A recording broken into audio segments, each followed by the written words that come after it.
After an eventful pre-season testing, here we are at the first race weekend of the season. Welcome back to Formula One. The question on everyone's lips is which teams have solved their pre-season issues and which teams already have the performance to start out as early leaders. The teams will be visiting tracks across 5 continents as they battle it out for both the drivers and the constructors' championships. What race on the calendar do you think the teams will have a special eye on this year? Well, I think the teams will be looking forward to the Mexican Grand Prix, which is being held back at the Autodromo Hermanos Rodriguez in Mexico City. It was last run way back in 1992. This year sees Honda return to the sport, reforming one of the greatest partnerships in F1 history with McLaren. Do you think they can rekindle the success they had during the 80s and the 90s? It won't be easy, but yes, I think so. It's been a tough few years for McLaren with the loss of Hamilton, Mercedes withdrawing as a shareholder and major investor in the team, and losing technical director Paddy Lowe. This could mark the start of their return to prominence. Hello guys, and welcome to Melbourne for the Australian Grand Prix here at Albert Park. This is going to be the first race of the season here in my F1 2015 career. Championship mode this is, 100% race, Legend AI, and we are taking a seat with the Iceman himself for this season, Kimi Räikkönen. Reason for that is I'm a Ferrari fan, and I just didn't feel right to take Sebastian Vettel there. Obviously, he's the better of the two drivers, at least at the moment anyway. So I would expect the game to kind of behave as such, and obviously that leaves at least one challenger for the two Mercs there of Nico Rosberg and Lewis Hamilton. Hopefully, we're going to be able to challenge as well, but seeing as I think Vettel probably has a better chance than Räikkönen, we have opted to take Räikkönen's seat for this one. And just going over the new car setup screen here, I've experimented a little bit. I think I've come up with a pretty decent setup here for this particular track, and as such we are going to be jumping straight to Q3 here. We managed to breeze into Q1 and 2 pretty much. This is going to be our first lap here in Q3. Our fastest time so far has been a 1:28 something, can't quite remember which one, but here in Q3 we set a provisional pole here, 1:27.053. That is our fastest time of the weekend here, and wouldn't you know, it really wasn't a very good lap. Seemed to run wide a lot there, and I certainly didn't expect it to put us into a second position here for tomorrow's race. As you can see there, Nico Rosberg has just squeezed in front of us for pole there, about half a second faster, but we do manage to squeeze in ahead of Valtteri Bottas and Lewis Hamilton, who are going to be starting 4th on the grid. To the Australian Grand Prix. What a great start to the season for Nico Rosberg. He's on pole for today's race. He'll be delighted with how qualifying went yesterday, but knows there's a lot of hard work to come before he can secure that race win. Well, Nico will be focused on the task at hand. He's on pole position, he's proven his speed, and if he can just stay out in front, he should be able to create a gap.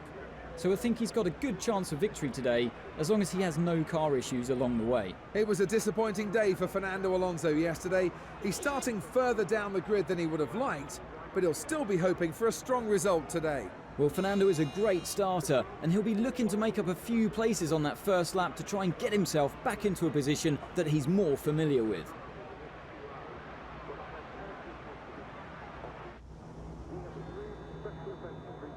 Anyway, getting ready to get off the grid here, we have Rosberg on our left shoulder, Bottas to the left and behind us there. Hamilton immediately behind us. We don't get the greatest start there. A little slow getting out of the gate. Hamilton passes us, Bottas passes us, Vettel moves down the outside of us as we are way into P5 here. And one thing I've noticed so far here in F1 2015, it is a heck of a lot more difficult to get a decent start than it ever was in any previous release there. So we end up paying the price here, 3 spots down already into P5 after starting in P2 there. So right now the task at hand here will be to hang on to Sebastian Vettel there, hang on to the back of our teammate, and hopefully kind of get us settled into a groove here and maybe threaten a little later in the race here. I'm not sure what to expect, to be perfectly honest here. I've only raced about 2 or 3 races so far, and this is going to be my first race First 100% race, that is, on Legend AI. So it's going to be very interesting to see what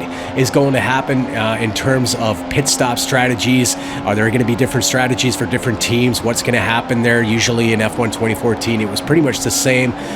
No matter what team we were talking about there, you didn't really see any 3-stop or 2-stop races for certain teams. I'm hoping to see a few 3-stop strategies in this race here, maybe even a 1-stop, I don't know. We are on a 2-stop strategy here. We're going to be starting out on the option tire, going to be switching to another set of options, and we're going to be finishing with a longer stint on the prime tire there. And like I said, going to be interesting to see what everyone else does. Anyway, lap 1 status here, we are into P5 behind Sebastian Vettel, ahead of Daniel Ricciardo there, and things could have been better, but then again, things could have been worse as well. Jumping ahead to lap 2 here, we are still trying to chase down Sebastian Vettel. As you can see, Valtteri Bottas and Lewis Hamilton seem to be tangling right in front of Vettel there, and seem to get tangled up so much there they kind of lock wheels. I'm not really sure what's going on there, but both lose a lot of pace there, possibly damage to both cars. We take full advantage of that, as does Vettel, as we are into P2 and P3 here, chasing Nico Rosberg. Jumping ahead to lap 4 here, Sebastian Vettel seems to be opening a gap on us here. We are unable to match him here at the moment, but then again, we are taking things. I wouldn't say we're taking it easy, but it's not like we're pushing the car either. Still trying to get into a groove here. This is a very heavy car. We're talking about 90 kilograms of fuel here for the entire race, so it definitely handles a lot different in a 100% race than it does in, say, a 25% race here. So that's going to take some getting used to, and right now it's going to be all about just staying in the game here, not getting run off track and doing stupid things here early.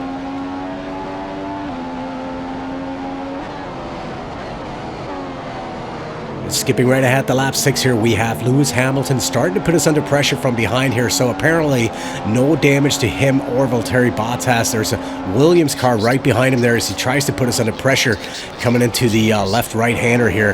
Kind of cut the corner a little bit, run way wide on the exit there. That's going to hurt our tires. But apparently Bottas did not suffer any damage either, as I'm assuming it is Bottas that I can see in the mirror right behind Hamilton.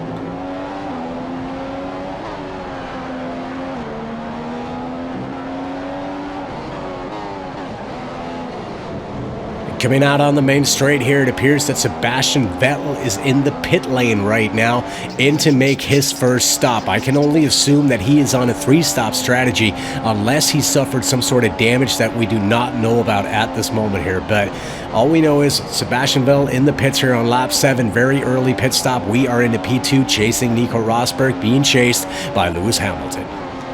And jumping right ahead to lap 14 here, it does appear that Sebastian Vettel's pit stop there was part of a strategy, because Lewis Hamilton on the following lap also went in to make his first pit stop there. So 2 very early stops from both Sebastian Vettel and Lewis Hamilton. At the moment here, we are being chased down by Felipe Massa, and at this point, Massa is a lot faster than we are. These option tires here are starting to suffer a little bit. We kind of sort of lock the brakes here, hitting into turn 1. Massa takes full advantage of that, goes down the outside, has the advantage with traction there, and we are having all kinds of fits, just having to fight off Daniel Ricciardo, who is right behind us at the moment. Anyway, we are into P3 here on lap 15. Skipping right ahead to lap 17 here, we are coming in to make our first pit stop of the race. We are going to be changing to another set of option tires here, and at the moment here, it appears that we are way down in P8 here, and I do not see any other cars in the pits at the moment, so I do expect us to kind of drop down the order quite a bit. Into P9 right now. Alonso, is he going to be passing us there? Almost losing the car into the barrier coming out of the pits there. Maldonado passes as Carlos Sainz just ends up just pegging us there for P11 into turn 1 there, as we have to chase. Anyway, we are back on track into P12 on lap 18. Jumping right ahead here on the main straight, we have several cars in the pits right now. Daniel Ricciardo just exited the pits there. We managed to squeeze in ahead of him there, as we are into P8, still chasing Carlos Sainz Jr. here. Jumping ahead to lap 21 here, this is a well-known F1 2015 problem here. It just seems that blue flags do not have any effect on back markers here, as we are trying desperately to pass Murray here, or however you pronounce that. Somebody correct me if I'm wrong, because I really don't know. But we are having all sorts of fits here, just trying to get past him here, and he is definitely holding us up at this point. And I'm really not sure what to do about this, because another thing that I have noticed here in F1 2015 is that every time you seem to open your DRS as we try to go down the outside here, coming into the right-hander, we're going to be trying to outbrake Murray here, and it just happens to work out for us there, no damage whatsoever. However, as you can see, Sergio Perez there was chasing us. If you saw it in the mirror, he was trying to pass Murray as well. He ends up going off track, spinning completely, and I'm not really sure what happened to him. All I know is that Ericsson is now into P9 instead of Perez. And like I was talking about here, it seems that when you try and use DRS here on a car right ahead of you, for some odd reason, even if you get a boost in speed of, say, 20 km per hour or something like that, the car in front of you seemingly has, what really happens is it has a similar effect. So if you're going about 20 kph faster, the car in front of you is going to do the same thing, even though it's quite evident that the front wing is closed. Look at us trying to catch Pastor Maldonado here, rear wing open, as you can see in the mirror there, but for some odd reason, we do not seem to be making up any ground here. We're going to be doing it again. Check the mirror there. We have TRS, but we are not even close to catching up to Maldonado. He just matches our speed, and that happened for us several times this race here. Not really sure what that's all about.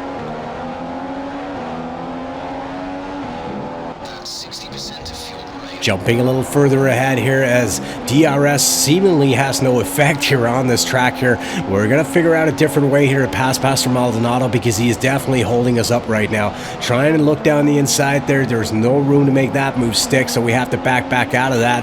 And coming through the right-hander here, this is where we're going to be making our move. See if we can't outbrake Pastor Maldonado into the left-hander here. We make it stick, and we are into P6 here on lap 25, having lost all kinds of time trying to pass Maldonado.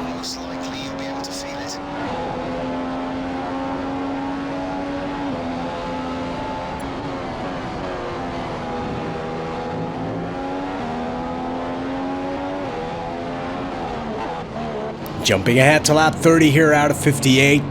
This is pretty much the end of our second set of option tires here. We are coming in for our second and last stop off the race here, unless we crash into something, of course.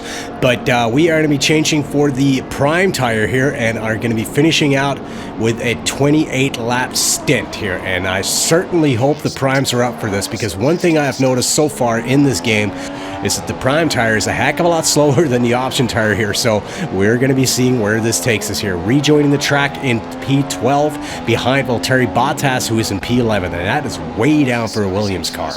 Jumping ahead to lap 32, you'll notice we're into P11 here, and that is because we have our first DNF here off the race. Somebody is out of the race. I'm not sure what is going on. I'm not sure who it is, but all I know is we are 19 running cars now, and we've actually made up a spot because of it, as we are trying to chase down Fernando Alonso here in the McLaren on lap 33 here, once again having trouble with DRS. That just does not seem to work for us. We're going to be going down the inside here, heading into the chicane here, cutting the corner completely. Probably should have gotten a penalty for that, but thankfully we didn't. And we are into P10 here on lap 33, now trying to chase down Valtteri Bottas once again. Jumping ahead to lap 36 here, almost losing the back end here, coming out on the main straight as we have cars in the pits. We're going to be making up a few spots here. We are into P8 currently, as we are still trying to chase down Valtteri Bottas. We're not having much luck doing that, as he seems much faster than we are at this point. Skipping to lap 38 again, we have cars in the pits here, and for what seems to be, or what I perceive to be, their last stop of the race here, as we are making up a few more spots here into P6, trying to chase down Carlos Sainz at this point.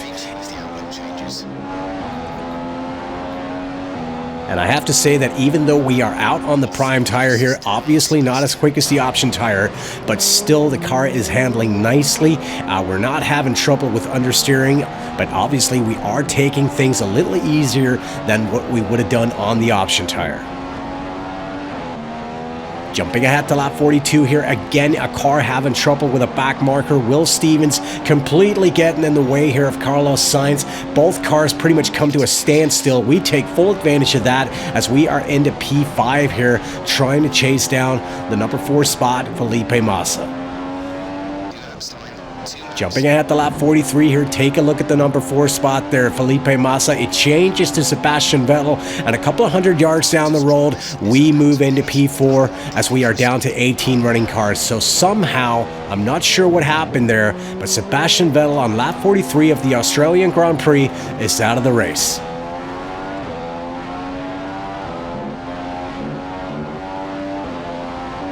Not much else going on here for the remaining 15 laps. Nico Rosberg takes the win here at Australia.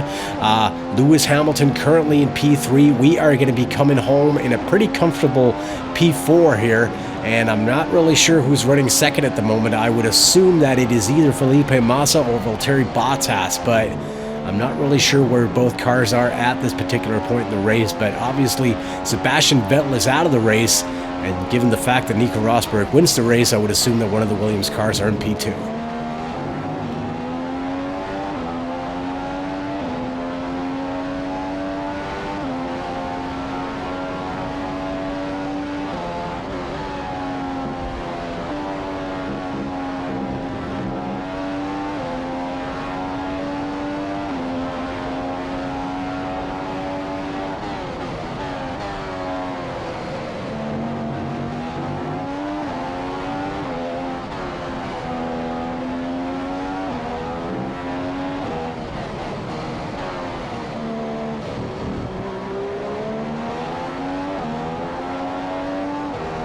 Coming out on the main straight here, this is going to conclude the first Grand Prix of the season here. We take P4, and I have to say that is probably way ahead of what I had expected here off our first Grand Prix. Obviously, Legend AI here, very, very difficult. The AI in general in F1 2015, a heck of a lot more competitive than what we're used to seeing in the series. So at this point, pretty happy with what we got. And that's a win for Nico Rosberg at the Australian Grand Prix here in Melbourne. What a result for this German driver. What a fantastic result for Nico. He'll be so happy to start the season on such a positive note. That's it for today's Grand Prix, and from Ant and I, it's goodbye and see you again next time. So anyway, Nico Rosberg taking the win here. Felipe Massa is in second, Lewis Hamilton third, and we finished just off the podium there in P4. And just looking at who didn't finish the race there, only 2 cars. Marcus Ericsson didn't finish, and obviously Sebastian Vettel also DNF. And just look at the pit stops there. We had several cars coming in to make 4 stops there, and Lewis Hamilton, wow, 5 stops, and he still finishes in 3rd position. Not sure there, he must have suffered some sort of damage, but other than that, maybe he wasn't a 3-stop race. He made a very, very early first stop, but 5 stops, probably a few more stops than what he would have wished for. As always, guys, thank you very much for watching. If you enjoyed this, please don't forget to leave a like or subscribe to this channel for more F1 2015 action in the future. I'll be back with more soon enough. Bye-bye.